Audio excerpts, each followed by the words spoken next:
Hey, what's up? So, this is the Cubase project for my new song, Pitch Black. And I haven't really looked in this project for a bit now, so I'm gonna kind of reacquaint myself with it while showing you what's going on in the song. Arrangement-wise, mix-wise, the kind of guitar tones and synth presets and so on that I'm using. I wrote this song to be a sort of promotional tool for my new signature guitar, the Strandberg Bowden Singularity NX7 Pitch Black. This one is out now and it can be yours for a nominal fee.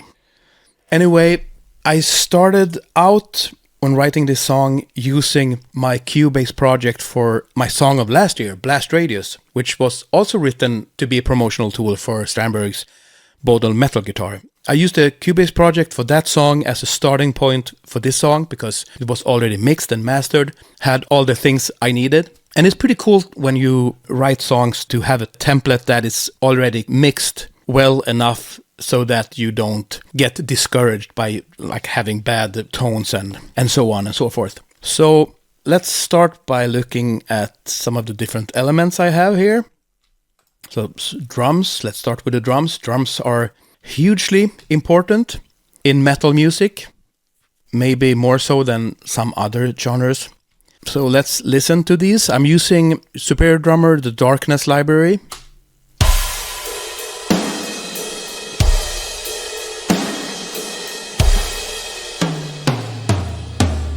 It sounds nice and punchy and fat. Now in Superior Drummer, it has its own mixer interface where you can use a lot of different effects and you can route things. I don't really use it, and it's not because I don't like it or anything. I haven't actually really tried it.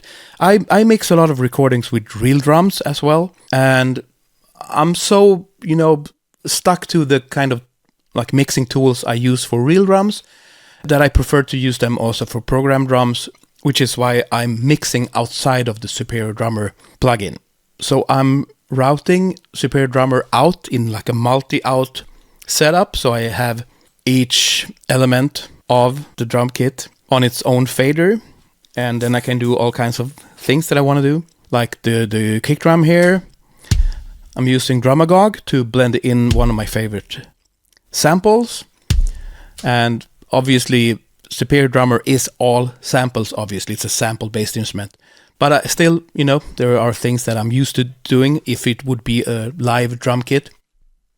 Same with, I'm using Drum Leveler on the kick and the snare to sort of even out the dynamics without changing the tone. On the snare, I'm using a whole lot of saturation. I'm blending in a sample and so on. I also EQ a little bit. This is a snare, a little bit of low end, a little bit of a top lift. I'm using this stereo enhancer tool on a lot of like the overheads and ambience mics, pulling in the stereo width slightly, because sometimes it can be weird if the drums are like playing a cymbal on one side of the kit, and then it can feel like things is tilting a little bit. So I just like to pull it in a bit. And there's plenty of stereo information and width in other instruments. For example, the rhythm guitars are heavily panned left and right. So the drums, they don't need to be all that wide. Then moving on to the bass, I'm once again using Easy Bass. It's also a brilliant plugin. And I mean, I love to play bass myself, but sometimes when I'm writing, it's easier to just put in the notes in Easy Bass. It sounds great right away. If I was doing a full-length album or something where I can put in a little bit more of time on things, I would most likely play real bass. But for this kind of thing, I was in a little bit of a hurry.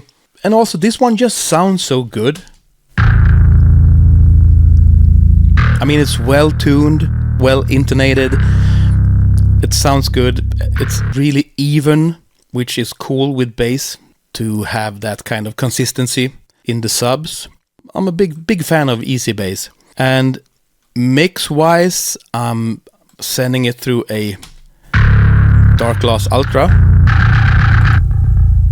without it. yeah, it's got all the grit I need. I'm using, same as on the kick drum, I'm using the infinity bass to get some extra low-end sub information. So drums and bass together. Sounding pretty heavy and cool already. I'm gonna skip the synths for now so we can go straight to the rhythm guitars. And I have 6 tracks. Actually, I've got 7 tracks, but this 7th one is not really a rhythm guitar. It's more like an extra layer of whatever. Well, I can't really remember, but we'll get there. But as you can see, the guitar number 5 and 6 are only present in certain parts of the song. Guitar 3 and 4 plays throughout, and guitar 1 and 2 for most of the song. If you listen to all 6 of them,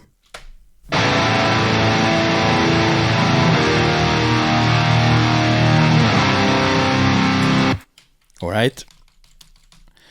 So let's see what we have. I'm going to start with number 5 and 6 because these ones are using kind of the same setup as on Blast Radius. I'm using the transpose feature in the Archetype Petrucci plugin by Neural DSP. I'm not using anything else in the plugin. I'm just transposing it an octave down.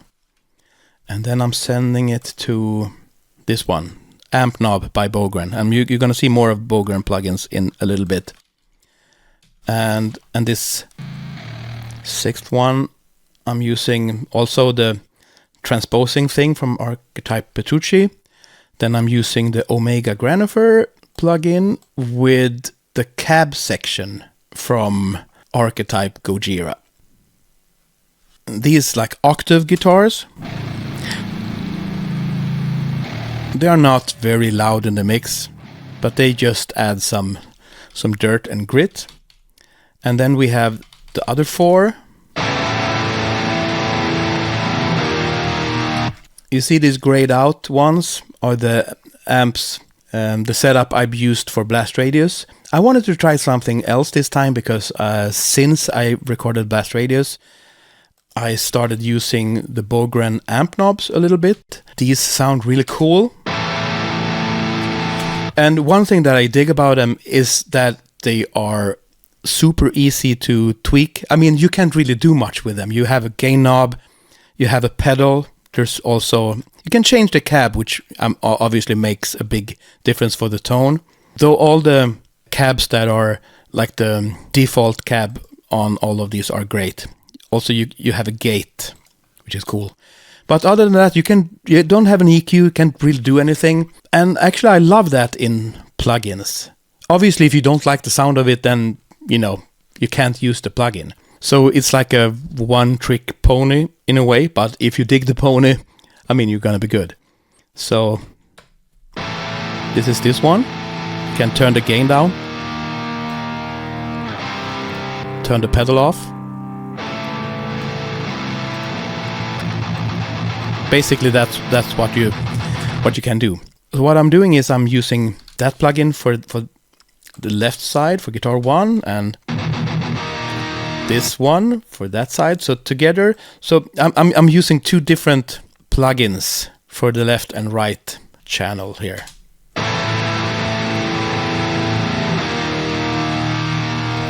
Which makes it sound wider than if I would be using the same amp on both sides. Yeah, make sure to listen on headphones like I'm doing to fully appreciate it. And guitar 3 and 4, I'm doing the same thing, 2 different plugins. And so I'm actually using 4 different amp sims just for my main 4 rhythm guitar channels. So all 4 of them again.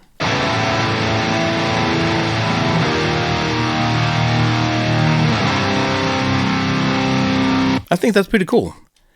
What's going on then? What is this? Rengura, which is a funny word. It's even funny in Swedish.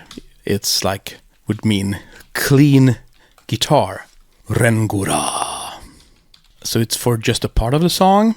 And for whatever reason, I recorded 5 tracks.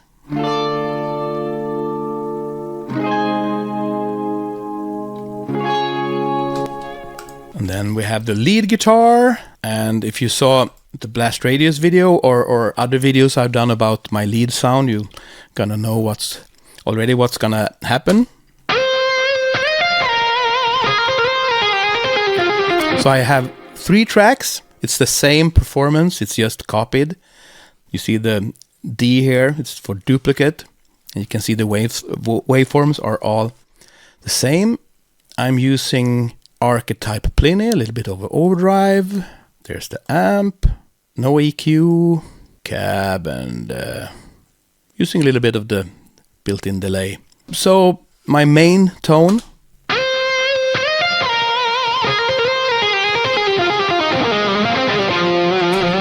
I have some ping pong delay and the Valhalla vintage verb, but like the guitar sound without any effects.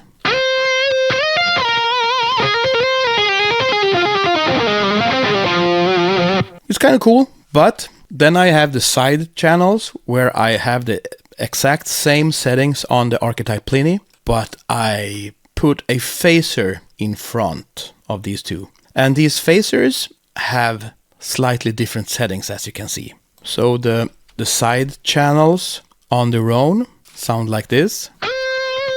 They are panned heavily, left and right.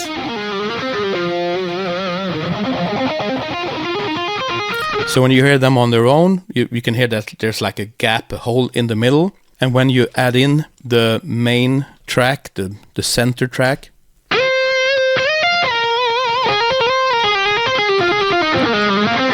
you get a pretty wide sounding guitar. And if you pull out the side tracks,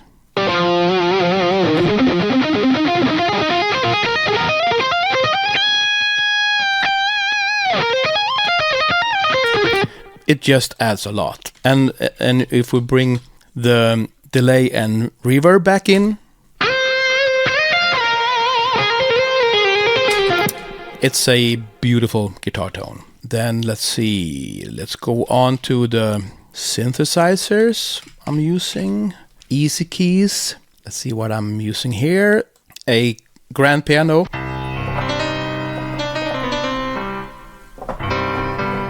Grand piano.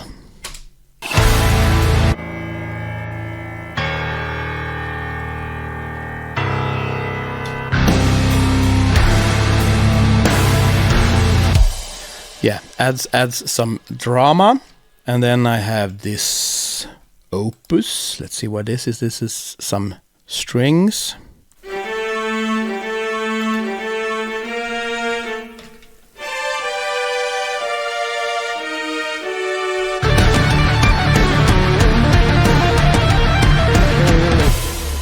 Then I have this Universal Audio Polymax.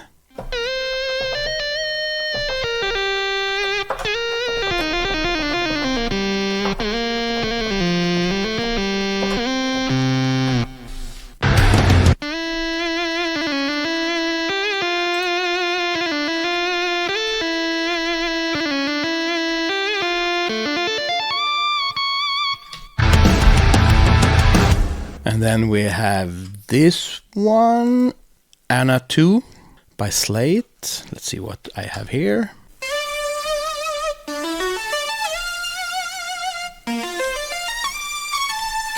All right, then let's check out that extra guitar track, the Guitar Center.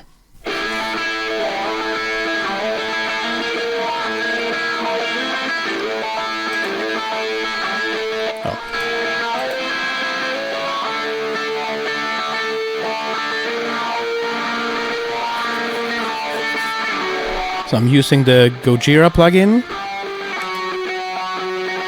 the phaser and the chorus. It's a little bit, it has a little bit of distortion, but not a lot.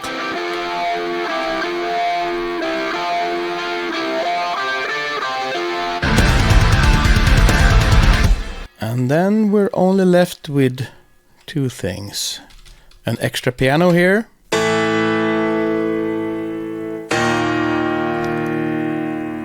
So we actually have two pianos.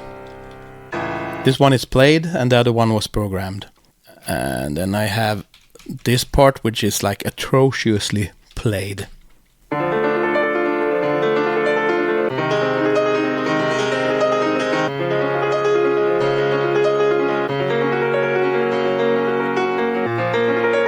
And you can hear that I've been punching in, playing one chord at a time. I'm not really a keyboard player, but I try my best. So yeah, I suppose that's all of the different elements. Like the rhythm guitars, I'm sending them to a bus. I'm using a little bit of soothe to just get some annoying frequencies out. I'm using a limiter to just shave some of the peaks off, and then I'm sending those rhythm guitars and the bass to a bus where I add this thing. Yeah, lead guitars are also coming to a bus of their own, getting some compressor and some other treatments. So yeah, we're left with this little intro riser.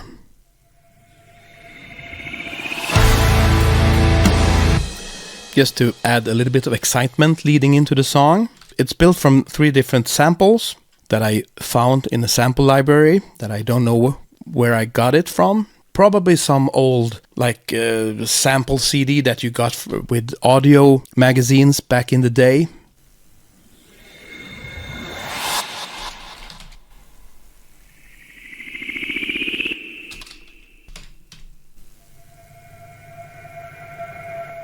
So now that I've talked about all the separate elements, let's just listen to the song, and maybe I'll solo things and talk about what's happening. So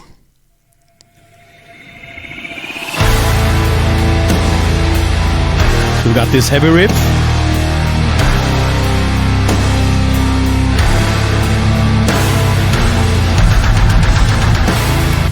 So we have this kind of polyrhythmic thing. This one is actually in the space of 1 bar. 1, 2, 3, 4. We have 10 hits. So it's like a 10 tuplet. And then comes a 9 tuplet, and I can see that I haven't really been crossfading these guitars, which I should have. But they are so low in the mix that I couldn't tell, so I'm not usually sloppy with those kind of things. But anyway, so this riff, it starts with those 10 tuplets, and then it's 9 tuplets, 8 tuplets, which is just straight 8 notes, and then 7 tuplets or septuplets. 10, 9, 8, and 7.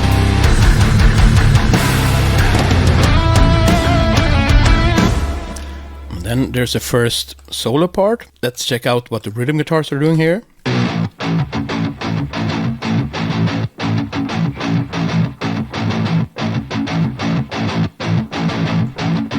And you might hear that those are edited a bit, so the silence in between the notes are silent enough, you know, so that it sounds bouncy and cool. And the other 2 guitars,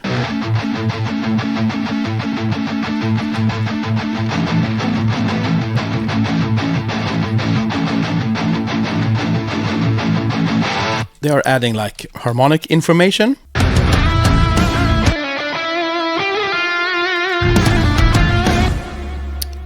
Let's see, I think this synth is playing the lead.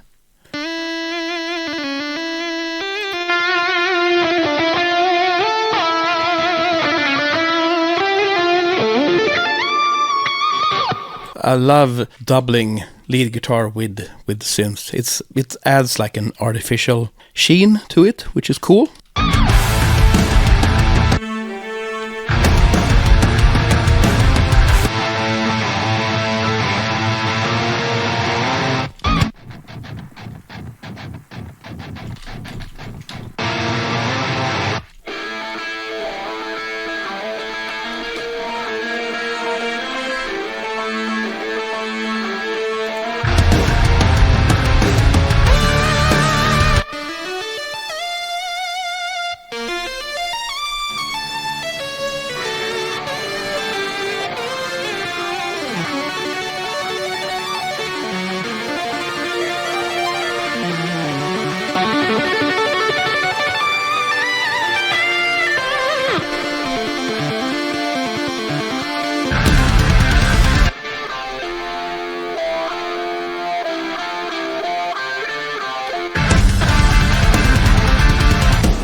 Yeah, let's take this part from the start. When I wrote this part, it started with just recording these piano arpeggios, coming up with a chord progression that I dug. Sounded epic enough, and then I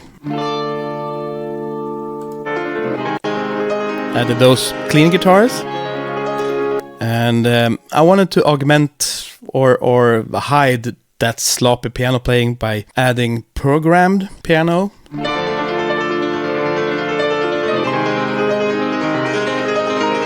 And there's a little bit of a melody on top.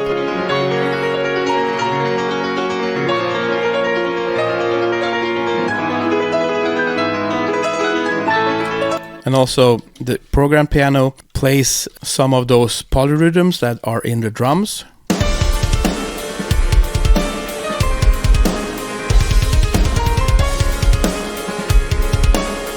Check this one out. Quintuplets.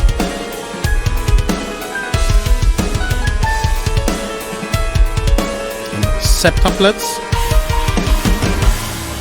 And then that little top melody in the piano. I wanted to have that in the lead guitar, so I recorded that.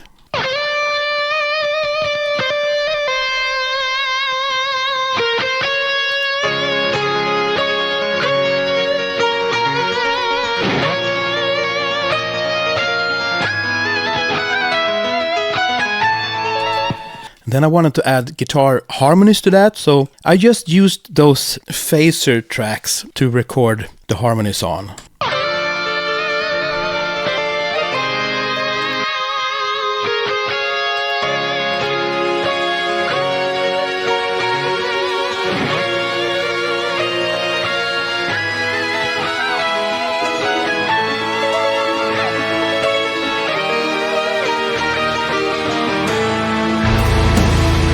I really dug how that last septuplet came out.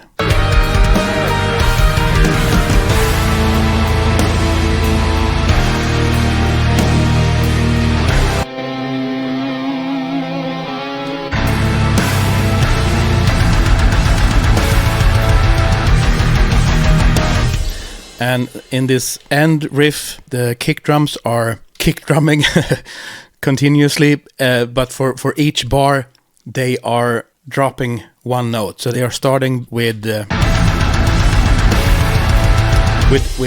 10 tuplet that the guitars are playing as well.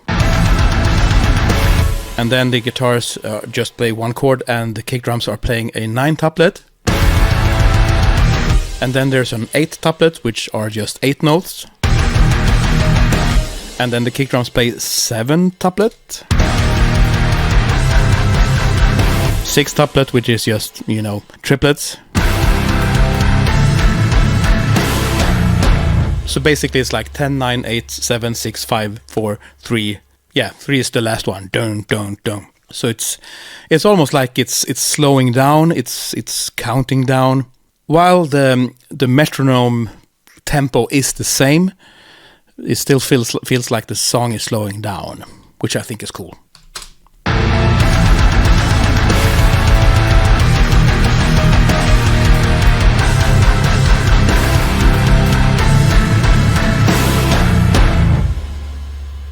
And that's the song. I don't think there's much more to say. Let's look at the master bus. Yeah.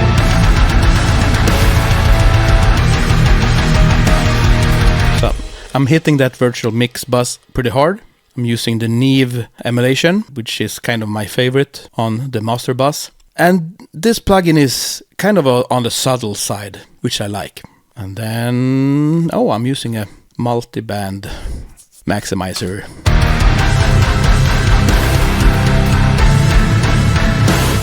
It's controlling things a little bit, and then Ozone 5.